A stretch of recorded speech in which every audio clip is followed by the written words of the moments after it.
Welcome to my YouTube channel HSC crew.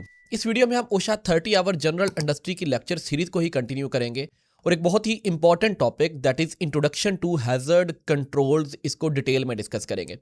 Basically this particular topic 29 CFR 1910 जो कि general industry के standards हैं, इसके सेवरल सब पार्ट स्पेसिफिकली जिसमें सब पार्ट H आ जाता है, सब पार्ट O आ जाता है, सब पार्ट Z आ जाता है, इनमें ये डिवाइड किया गया है। Basically hazard controls are relevant to the hazardous substances, relevant to the toxic substances, relevant to the machine and machine guarding and several other sub parts of general industry standards इसको include करते हैं।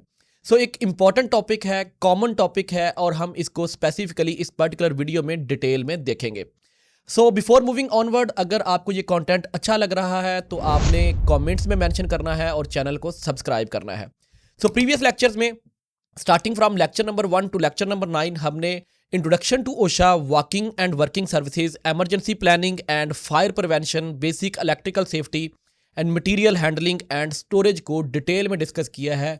अगर आपने ये videos नहीं देखी तो previous lectures में जाके इसी प्लेलिस्ट में आप ये वीडियोस देख सकते हैं।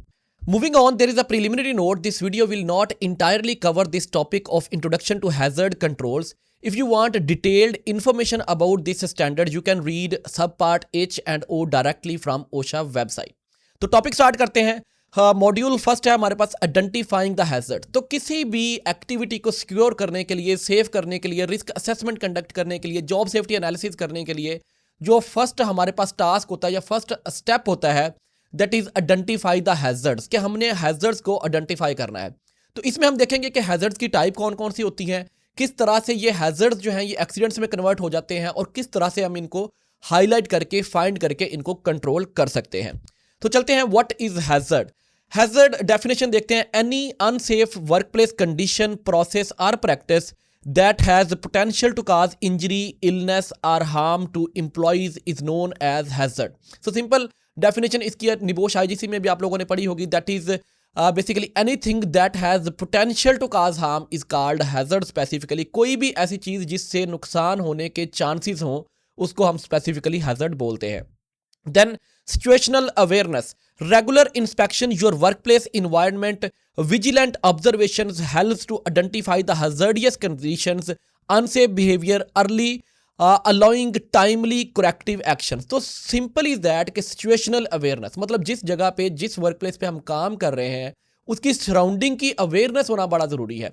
तो डेफिनेटली अगर हम इंस्पेक्शंस कंडक्ट करते हैं, अगर हम ऑडिट्स कंडक्ट करते हैं, सेफ्टी सर्वेज करते हैं, सेफ्टी वॉकअबाउट्स करते हैं, तो हम हैजर्ड्स को जो कि अनसेफ कंडीशंस हो सकती हैं, अनसेफ बिहेवियर्स हो सकते हैं, अनसेफ एक्ट्स हो सकते हैं, इनको टाइमली आइडेंटिफाई करके इंसिडेंट, एक्सीडेंट या इल हेल्थ इफेक्ट होने से पहले ही हम इनको करेक्ट कर सकते हैं, यानी प्रोएक्टिव मेजर्स ले सकते हैं relevant to the hazardous conditions specifically. Next slide पे चलते हैं। Recognised hazard, simple is that कौन कौन से रिकग्नाइज्ड हैजर्ड्स होते हैं। So simple is that criteria used to determine hazard recognition. There are several criteria. We will discuss the common one over here in this slide. So industry recognized hazard, widely acknowledged within the industry. ऐसे hazards जो कि एक common industry में recognized हैं, इनको हम industry recognized hazard बोलते हैं। Let's suppose that हम textile industry की बात करते हैं तो cotton dust एक वहाँ पे बहुत मेजर hazard है। वेस्ट वाटर जो है या केमिकल्स जो है वाइडली वहाँ पे यूज़ होते हैं, तो केमिकल एक मेजर हैजर्ड है वहाँ पे।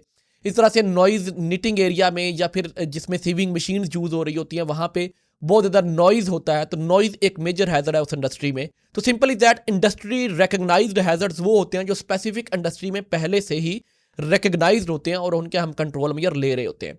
देन आ जाता है employer recognised hazards, identify by internal workplace experiences and policies. एक तो कॉमन टेक्सटाइल इंडस्ट्री के हैजर्ड आ जाएंगे, एक एम्प्लॉयर मतलब एक स्पेसिफिक इंडस्ट्री में जो जो हैजर्ड है, माइट भी एम्बियंट कंडीशन डिफरेंट हो सकती है, माइट भी आप ये कह लें कि उसका जो लेआउट्स हैं वो डिफरेंट हो सकते हैं। तो ये एम्प्लॉयर मतलब एक स्पेसिफिक इंडस्ट्री, एक टाइप ऑफ इंडस्ट्रीज होती है that are industrial recognised hazard. जब एक एम्प्लॉयर या एक कंपनी अपनी कंपनी के अंदर हैजर्ड्स को रिकग्नाइज करता है apart from the industrially recognised hazards, उनको हम कहेंगे employer recognised hazards. Then the third part is common sense recognition, hazards that are responsible person would we can say that foresee? Simple is that एक worker जो है वो किसी hazard को identify कर लेता है। लेट्स सपोज दैट एक वर्कर जो है वो रोड साइड पे जा रहा था और साथ में एक आप ये कह लें कि एरियल केबल है या हमारे पास एक ऑन ग्राउंड केबल पड़ी हुई है या टेम्परेरी केबल पड़ी हुई है किसी टेम्परेरी एक्टिविटी के लिए, वो डैमेज है, उसकी जो कंडक्टिंग वायर्स हैं वो एक्सपोज है, मतलब कि कंडक्टिंग वायर्स उसकी नजर आ रही हैं। तो अब उस वर्कर की ये कॉमन सेंस है कि वो इसको रिकग्नाइज करेगा कि ये हैजर्ड है, तो ये आ जाता है कॉमन सेंस रिकग्नाइज्ड हैजर्ड्स। तो ये relevant to the hazard recognition है। मूविंग नेक्स्ट, फोर्सेबल हैजर्ड्स की हम बात कर लेते हैं। तो foreseeable hazards are is any danger that can reasonably be predicted before an accident happen. तो simple is that foreseeable hazards वो हैजर्ड्स होते हैं जो कि रीजनेबली, जो कि मैक्सिमम एक्सटेंट तक हम उनको आइडेंटिफाई कर सकते हैं before these are going or converting into the accident. Let's suppose that एक बंदा स्काफोल्डिंग के ऊपर काम कर रहा है और स्काफोल्डिंग की जो गार्डरेल है वो अवेलेबल नहीं है, तो हम इसको इजीली आइडेंटिफाई कर सकते हैं और रेक्टिफाई कर सकते हैं। That is foreseeable hazard basically. And understanding of foreseeability, basically there is some concept of foreseeability. A critical consideration when assessing the hazard is whether the risk could reasonably have been anticipated. So simple is that forcibility से ये मुराद है कि हम इसको check कर लें कि जो एक्सीडेंट है इसको प्रॉपर तरीके से असेस किया जा सकता है कि नहीं किया जा सकता, बेस्ड ऑन एग्जिस्टिंग कंडीशन जो अपीरेंटली वो नजर आ रहा है, past incidents and also from the non operational practices. हम इनको क्या कर सकते हैं, आइडेंटिफाई कर सकते हैं। That is about understanding of foreseeability. Then next topic is relevant to the exposures. Hazard तब तक नुकसान नहीं दे सकता जब तक हैजर्ड को एक्सपोज ना हो कोई बंदा। लेट्स सपोज दैट एक छोटा सा खड्डा है, या लेट्स सपोज दैट एक जो बेयर्ड इलेक्ट्रिकल केबल्स है, कंडक्टिंग वायर एक्सपोज है, अनटिल अनलेस कोई बंदा उनको एक्सपोज ना हो, कोई उनको टच ना करे, तब तक वो हैजर्ड नुकसान नहीं दे सकता। So types of exposures to the workplace hazards are physical exposure, direct contact with the hazard is known as physical exposure. Environmental exposure, exposure caused by the surrounding workplace environment. Let's suppose that a worker is working in a generator area and there is a high noise in that environment. That is basically environmental exposure. After that, potential exposure where forcible conditions create possibility of employee harm. कुछ इस तरह की conditions develop हो जाती है, कोई gas leak हो जाती है, को हमारे पास इस तरह की conditions वहाँ पे रेज हो जाती हैं जिनकी वजह से मतलब कि एक्सीडेंट होने के चांसेस होते हैं। इसे हम पोटेंशियल एक्सपोजर बोलेंगे। And no employee exposure may exist when a hazard has previously existed and could reoccur. Previously एक hazard exist कर रहा था, जैसे कि एक spillage हुई थी, वहां पे slip का hazard था, उसको clean कर लिया, अब दोबारा से वो spillage हो गई है, तो that is an other chance कि employee उसको expose हो सकते हैं। Then employee presence in hazardous area expose them to risk. अगर आप पहले से किसी hazardous area में काम कर रहे हैं, let's suppose that आप chemical store में काम कर रहे हैं जहाँ पे बहुत ज़्यादा toxic fumes हैं, जहां पे मिस्ट है केमिकल्स की ऑलरेडी सस्पेंडेड फॉर्म में, तो ये इंप्लॉय को हार्म कर सकती है। Then worker involvement, unsafe equipment, machinery, hazardous material, किसी अनसेफ मशीनरी के ऊपर वर्कर काम कर रहा है जिसके गार्ड्स प्रॉपरली मतलब प्रेजेंट नहीं है, या फिर किसी इक्विपमेंट को, पावर टूल को वो यूज कर रहा है, लेट्स सपोज दैट उसमें बहुत ज्यादा हाई वाइब्रेशंस प्रोड्यूस हो रही हैं, एंड आफ्टर दैट किसी हैजर्डियस मटेरियल को वो हैंडल कर रहा है, तो इन सब केसेस में एम्प्लॉई के एक्सपोज होने के चांसेस टू द हैजर्ड क्या हो जाते हैं, ज्यादा हो जाते हैं, इंक्रीज हो जाते हैं। नेक्स्ट टॉपिक देखते हैं। There are 5 general hazard categories: material, environment, equipment, people and system. So simple is that किसी मटेरियल से हैजर्ड हो सकता है, इन्वायरमेंटल कंडीशन से हैजर्ड हो सकता है, किसी स्पेसिफिक इक्विपमेंट से हैजर्ड हो सकता है, पीपल यानी इंडिविजुअल फैक्टर्स आ सकते हैं कि एक बंदे की कंपिटेंसी नहीं थी, एक बंदे की ट्रेनिंग्स नहीं थी, एक बंदे का एक्सपीरियंस नहीं था, एजुकेशन नहीं थी, ये भी एक हैजर्ड हो सकता है। या वो डीमोटिवेटेड था, या वो स्ट्रेस में था, या वो मतलब कि उसको कोई चीज़ इरिटेट कर रही थी, या उसकी मेडिकल कंडीशंस को इस तरह की थी कि वो काम परफॉर्म नहीं कर सकता था, तो इन दैट केस ये भी एक हैजर्ड में काउंट होगा। एंड सिस्टम यानी आप ये कह लें कि जो मैनेजमेंट सिस्टम हो सकता है, प्रोसेस हो सकता है, इसमें अगर कोई ग्लिच है, कोई प्रॉब्लम है, तो वो भी एक हैजर्ड हो सकता है। तो वन बाय वन हम इनको डिस्कस करते हैं। सबसे पहले देखेंगे मटेरियल से रेलिवेंट क्या क्या हैजर्ड्स हो सकते हैं। तो example of material related hazards are as solvent and flammable liquids can be a hazard, acids and alkalis can be a hazard, plastic and resins can be a hazard, metals and metal fumes. Definitely metal fumes कब होते हैं, जब welding soldering activity को worker जो है वो welding perform कर रहा है एक क्लोज्ड एरिया में। और स्पेसिफिकली जब भी हम ऑयल एंड गैस की बात करते हैं तो हम 100% बॉक्स अप करते हैं उसको। और बॉक्स अप जो होता है वो आप ये कह रहे हैं कि फ्लेम रेजिस्टेंस क्लोथ के साथ होता है, या उनको हम फायर ब्लैंकेट्स भी बोलते हैं, उनके साथ हम 100% बॉक्स अप करते हैं। तो मेटल फ्यूम्स को एक्सेसिव एक्सपोजर होता है। दैट्स वाई हम उन्हें कहते हैं कि कार्ट्रिज टाइप फिल्टर मास्क जो है वो आपने पहनना है during welding activity. Then gases and vapours, definitely अगर कोई बंदा ऑयल एंड गैस में काम कर रहा है तो वहाँ पे टॉक्सिक गैसेज जैसे कि H2S के एक्सपोजर के चांसेस होते हैं। हाई वोलाटाइल हाइड्रोकार्बन VOCs जिसे हम बोलते हैं, वोलाटाइल ऑर्गेनिक कंपाउंड्स को एक्सपोजर हो सकता है। Then solid particulate such as dust and fibres. Let's suppose that एक बंदा टेक्सटाइल इंडस्ट्री में काम कर रहा है तो इनहेलेबल फाइबर्स को वो एक्सपोज हो सकता है। कंस्ट्रक्शन साइट्स पे जहाँ पे एस्बेस्टॉस यूज होती है, एस्बेस्टॉस फाइबर्स को एक्सपोजर हो सकता है। सॉलिड पार्टिकुलेट्स कंस्ट्रक्शन साइट के ऊपर टू मच डस्ट जो है उसको एक्सपोज हो सकता है वर्कर। लेट्स सपोज दैट किसी सल्फर प्लांट के ऊपर सल्फर डस्ट को एक्सपोज हो सकता है। All these are relevant to the solid particulates and dusts and fibres specifically. Then we can say that polychlorinated biphenyls, ये भी मतलब केमिकल्स हैं या ऑर्गेनिक केमिकल्स हैं जिनके फ्यूम्स हो सकते हैं और को वर्कर इनको एक्सपोज हो सकता है। Fibre glass and asbestos construction material में यूज की जाती है। फाइबर ग्लास जो है वो थर्मल इंसुलेशन ऑफ पाइपलाइन, जैसे स्पेसिफिकली स्टीम की लाइंस की थर्मल इंसुलेशन के लिए फाइबर ग्लास को यूज किया जाता है। तो ये इन सब को कोई भी worker while handling, removal, reinstallation जो है वो इसको एक्सपोज हो सकता है।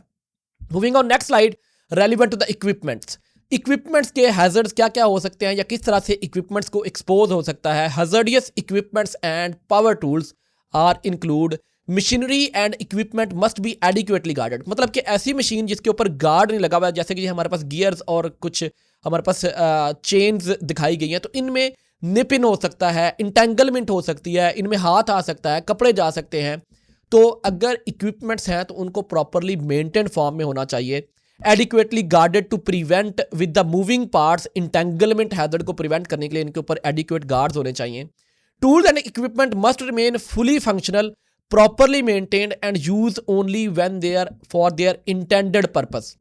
मतलब कि लेट्स सपोज दैट हमारे पास एक रेंच है, उससे हम हैमर का काम नहीं लेंगे। स्पैनर है, उससे हम हैमर का काम नहीं लेंगे। On the other hand side let's suppose that हमारे पास एक कटर है, तो हम उससे ग्राइंडर का काम नहीं लेंगे। तो ये सारी चीज़ें कि फुली फंक्शनल होने चाहिए, कोई डैमेज नहीं होना चाहिए, वियर एंड टीयर नहीं होने चाहिए, इलेक्ट्रिकल कनेक्शंस इंटैक्ट होने चाहिए, और प्रॉपरली जो है आप जिस पर्पज़ के लिए उन्होंने यूज़ होना है उसी इंटेंडेड टास्क के लिए उनको यूज़ करना चाहिए। That is relevant to the equipment specifically. Moving on, relevant to the environment में हम देखेंगे कुछ इन्वायरमेंटल हैजर्ड्स जिसमें नॉइज हो सकता है, जिसमें लाइटिंग हो सकती है, जिसमें हम अदर कंडीशंस हो सकती हैं। तो नॉइज एक्सपोजर की अगर हम बात करते हैं, many workers work places generate continuous high intensity noise levels that present long term health hazard. अगर एक वर्कर 90 dB या 85 dB के साउंड से ज़्यादा के साउंड के ऊपर एक्सपोज होगा इन्वायरमेंटल साउंड में, तो उसको नॉइज इंड्यूस्ड हीयरिंग लॉस हो सकता है, टाइनाइटिस हो सकती है, टेम्परेरी थ्रेशोल्ड शिफ्ट हो सकती है। ये इस तरह की डिजीजेज जो है relevant to the hearing problems आ सकती हैं उसको definitely. So excessive noise exposure can cause permanent hearing loss, tinnitus and fatigue definitely.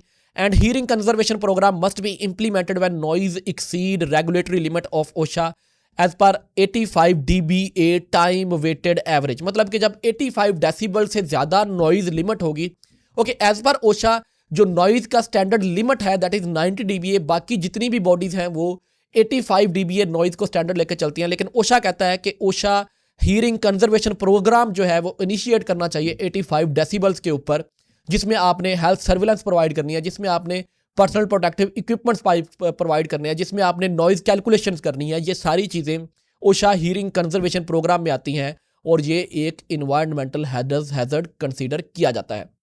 Then moving on, environmental hazard में इलेक्ट्रिकल हैजर्ड को भी, लेट्स सपोज दैट इन्वायरमेंट जो सराउंडिंग में hazards है, electrical hazard as it is environmental issue नहीं है, लेकिन हम इसको काउंट कर रहे हैं कि अगर हमारे सराउंडिंग में कोई केबल डैमेज है और हम उसको टच कर लेते हैं, that is part of environment, we can say that. So simply that electrical shock pathways, simply क्या हो सकता है कि electrical shock may occur through any of the following, connect with both wires if any energised electrical circuit, तब electrical current आपको मतलब कि harm कर सकता है। Contact between the energised conductor and ground, definitely जब आप ग्राउंड पे ऊपर खड़े और किसी एनर्जाइज्ड या ऐसा मतलब कोई भी कंडक्टर जिसमें करंट है उसको आप टच कर लेते हैं, और we can say that touching a conductive surface that has become energised due to insulation failure and exposed wiring. So as it is अगर हम बात करें तो इलेक्ट्रिसिटी इन्वायरमेंटल हैजर्ड नहीं है स्पेसिफिकली, इलेक्ट्रिसिटी एक अलग आप कह लें कि हैजर्ड कैटेगरी है। लेकिन इस कंडीशन में जब हम इन्वायरमेंट की बात करते हैं तो हम सराउंडिंग की बात करते हैं कि हमारे आसपास जो हैजर्ड है उसको हम इन्वायरमेंट में कंसीडर करेंगे। So that is basically the motive of putting electrical hazard into the environment specifically. Then illumination या इन्वायरमेंट में हम देखेंगे लाइटिंग लक्स लेवल्स, जैसा कि एक ऑफिस सेटिंग में 500 लक्स लेवल्स जो है वो रिक्वायर्ड होते हैं, तो ये भी एक इन्वायरमेंटल इशू है स्पेसिफिकली। जैसे कि lighting requirements for the safe working, lighting must be adequate to the task type and environment. अगर आप ऑफिस में काम कर रहे हैं तो 500 लक्स लेवल चाहिए। मैकेनिकल वर्कशॉप जहां पे आपने फैब्रिकेशन करनी है, कैलकुलेशंस करनी है, मेजरमेंट्स करनी है, 700 लक्स लेवल चाहिए, लेट्स सपोज दैट। तो as per the activity, as per the task हमें लाइटिंग अरेंजमेंट्स जो है वो रिक्वायर होते हैं। Then excessive direct reflected lights create glares, increase the risk of visual fatigue and reduce visibility. तो directly जैसे हम रोड पे जा रहे होते हैं, हाईवे पे जा रहे होते हैं, सामने से कोई फुल बीम करके लाइट की आ रहा हो, तो वो ग्लेयर्स जो है वो आपको थोड़ी देर के लिए आप ये कह लें कि some sort of blindness create कर देती है, जो कि एज इट इज़ एक हैजर्ड है। तो हम इस तरह की डायरेक्ट लाइट्स को, सीलिंग लाइट्स हम यूज़ करते हैं, बड़े साइज की लाइट्स यूज़ करते हैं ताकि लाइट का स्प्रेड जो है वो अच्छा रहे, शेडोज ना बने, ग्लेयर्स ना बने। Then insufficient lighting can cause accident, slip, fall and we can say that process errors. अगर लाइटिंग सफिशिएंट नहीं है तो ये एरर्स की तरफ लेके जाती है, और एरर्स जो हैं वो एक्सीडेंट्स की तरफ लेके जाते हैं। तो ये कुछ इन्वायरमेंटल फैक्टर्स हैं जिनको हमने डिटेल में डिस्कस कर लिया।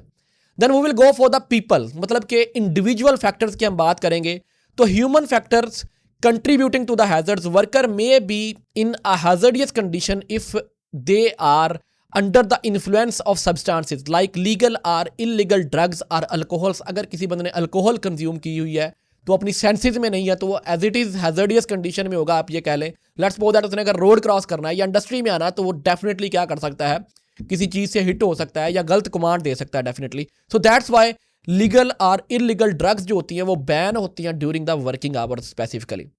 Insufficient trend and lacking necessary competence, अगर एक बंदा कंपिटेंट नहीं है तो उसको भी पता नहीं है, वो भी रॉन्ग कमांड दे सकता है, रॉन्ग बटन प्रेस कर सकता है, रॉन्ग वैल्व ओपन कर सकता है, रॉन्ग पंप ऑन कर सकता है, तो ये भी एक हैजर्डियस कंडीशन बन सकती है। Distracted by personal and psychological stress, अगर कोई बंदा स्ट्रेस में है तो वो भी अच्छा परफॉर्म नहीं कर सकता। लेट्स सपोज दैट एक ड्राइवर है वो स्ट्रेस में गाड़ी चला रहा है तो माइट भी एक्सीडेंट होने के चांसेस वहां पे ज्यादा हो जाएंगे।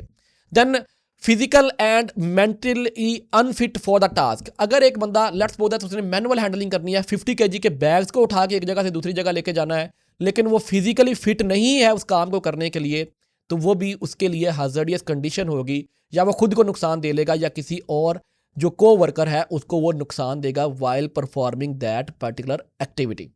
मूविंग ऑन, पीपल्स को ही हम कंटिन्यू करेंगे। Examples of behaviour related hazards, and we can say that walking hazards specifically. So relevant to the people, fatigue will be a hazard अगर long time आपने काम किया है। drugs and alcohol impairment is a hazard. distractions or loss of focus is a hazard. rushing or working in hurry. तो simple is that fatigue, अगर एक बंदा सुबह से शाम तक काम कर रहा है, शाम को वो थका हुआ है और उसका शिफ्ट सुपरवाइजर कहता है आपने 4 घंटे ओवर टाइम करना है, तो उस ओवर टाइम में एक्सीडेंट होने के चांसेस जो है वो इंक्रीज हो जाएंगे। ड्रग्स एंड अल्कोहल्स को हमने डिस्कस कर लिया। डिस्ट्रैक्शंस, अगर वो फोकस्ड नहीं है, स्ट्रेस में है, टेंशन में है, तो डेफिनेटली वो काम नहीं कर रहा, या बार बार मोबाइल फोन यूज कर रहा है ड्राइविंग करते हुए, that is also a distraction, जिससे फोकस लॉस हो सकता है और एक्सीडेंट होने के चांसेस हो सकते हैं।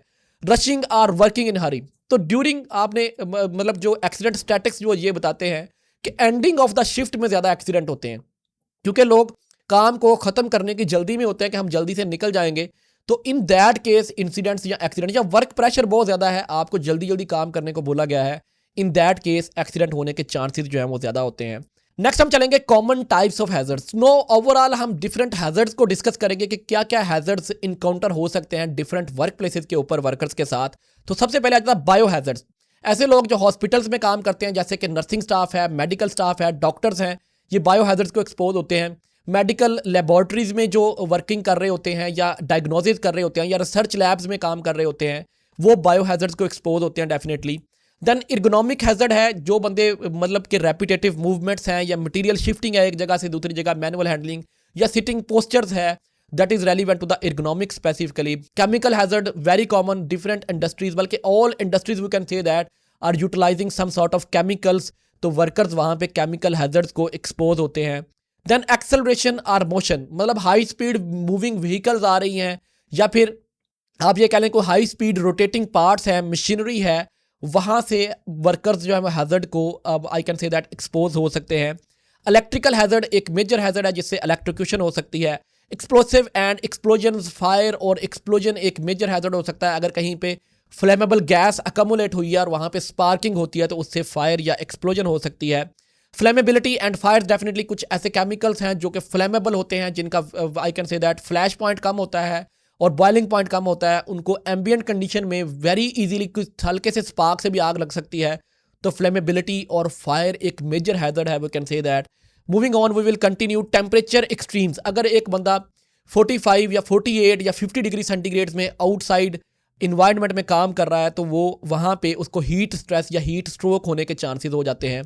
Then mechanical hazards, exposed machinery parts हैं, गियर्स हैं, मशीन्स हैं, चेन्स हैं, पुलिस हैं, उनमें इंटेंगलमेंट का हैजर्ड जो है वो हो सकता है, that is mechanical hazard. Toxic substances, toxic gases हो सकती हैं, टॉक्सिक लिक्विड हो सकते हैं, कुछ सॉलिड डस्ट टॉक्सिक हो सकती है, इनका एक्सपोजर हो सकता है साइड पे, और कोई वर्कर इनको इनहेल कर सकता है. इंजेक्शन हो सकती है, एब्जॉर्प्शन हो सकती है, या इंजेक्शन से सम टाइम कोई केमिकल या venom in case of insect bite body में जा सकता है. These are all toxic substances. Then pressure hazard, definitely hydro testing आप परफॉर्म कर रहे हैं या कोई और प्रेशर टेस्टिंग आप परफॉर्म कर रहे हैं, या एक सिस्टम हाईली प्रेशर के ऊपर ऑपरेट कर रहा है तो प्रेशर का वहाँ पे हैजर्ड हो सकता है. And then the radiation hazard, ultimately आप कहीं पे रेडियोग्राफी टेस्टिंग कर रहे हैं, या फिर कुछ लोग एटॉमिक पावर प्लांट या एटॉमिक रिसर्च लेबॉर्ट्रीज में काम कर रहे होते हैं, या मेडिकल लाइन में हम बात करें तो एक्सरे मशीन्स के जो ऑपरेटर्स होते हैं या स्टाफ जो होता है वो रेडिएशन हैजर्ड को एक्सपोज होता है. So this is all about this first part of introduction to hazards and controls. And second, इसमें हमने specifically देखा कि क्या क्या hazards हो सकते हैं. Second part में हम, that will be module 2, in next video we will see how we can control these hazards specifically on the site, and we will talk about hierarchy of control and all other steps relevant to the putting suitable and sufficient controls for all the hazards. So that's all from this video. If you found this content helpful, do comment on the video and also subscribe to the channel. Stay tuned for upcoming videos. Thank you very much once again.